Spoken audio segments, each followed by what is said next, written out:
Naughty erotic sex stories, dirty billionaire, MMF, Menage romance, lesbian, submission, domination, and much more.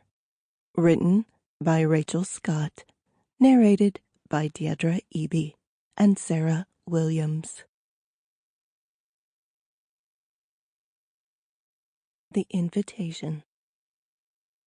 Rain is a roadside mechanic whose only work is to repair cars as a means of survival to make ends meet along with his sister Barrett. They found themselves in an unending business with a woman, Layla, who has a daughter, Marley. Layla is a businesswoman who has a business that no one knows where it's headed. At a point, both families had a chance to know each other better, that they are becoming more than just business partners, but family business partners. Layla still has flashbacks of the ill treatments her white husband used to place on her, which made it hard for her to get on.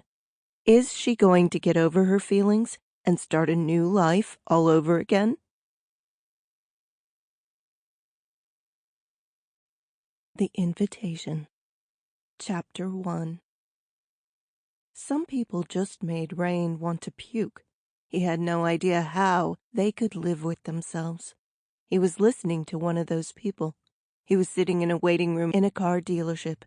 He wasn't particular about where he bought his cars. He figured the dealerships were all run by a bunch of crooks that gouged every penny out of people they possibly could.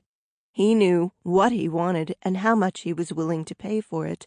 This time, he had just bought a new Dodge truck with the Dude package.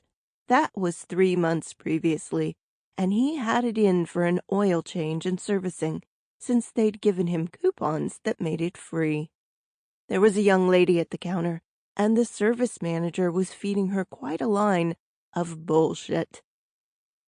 She had told the service guy that she was traveling through, and her lights kept getting dimmer and dimmer. It was cold out, and her heater wasn't working right. A few miles outside of town, her car died, and she was stranded. She had walked to the nearest house and called a tow truck, and they'd towed it in. It was getting late, and the dealership was about to close. He was telling her that her battery was bad, and he'd sell her a new battery, and she could be on her way. It would take about 10 minutes. He could close up the shop and go home. She'd get back in her car, everything would look good, and 100 miles down the road, she'd be stranded again. For some reason, Rain had figured out mechanics like to lie to women. It was despicable, and he wasn't going to let that happen. "It's not the battery, ma'am," he told her. "What the hell is wrong with you, man? She obviously has a generator problem. That's why your lights keep dimming and your heater blower wasn't working right. There's nothing wrong with your battery. It's obviously good, or you wouldn't have gotten this far.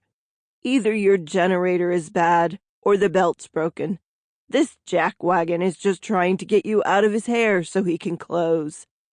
The jackwagon started to bluster, and Rain stood up. The service manager had been out on the floor when Rain came in, and it was apparent that he hadn't gotten a good look at Rain. His friends called him tiny. There was a reason for that. It was a joke. He was anything but tiny. He was 6'5" in his socks, and he weighed 310 pounds.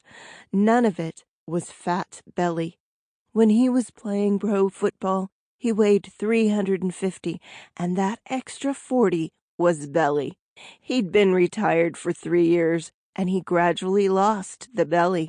He had started powerlifting in competitions 2 years earlier, and although he hadn't been winning, he'd been doing well. When he stood up, Mr. Service Manager got a look for the first time, and he swallowed his tongue.